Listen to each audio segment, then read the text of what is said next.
আসসালামু আলাইকুম dear viewers, কেমন আছেন সবাই? আজকে আমি আপনাদের দেখাবো স্যামসাং A51 এর hang logo solution. Hang logo সব ক্ষেত্রেই যে আপনার সিপিইউ রিভল করলে হবে ব্যাপারটি এরকম নয়।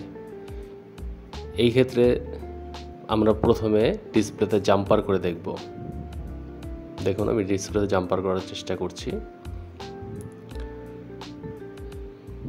ডিসপ্লেতে ডান দিক থেকে 5 নম্বর পিন এবং বাম দিক থেকে 7 নম্বর পিন, এই দুটো পিন জাম্পার করতে হবে।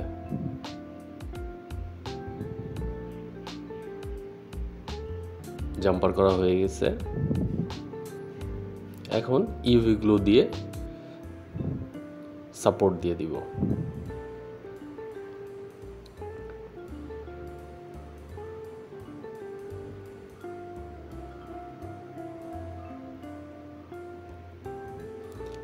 এখন কানেক্ট করে ফোনটি অন করে চেক দিব। আলহামদুলিল্লাহ সমাধান হয়েছে।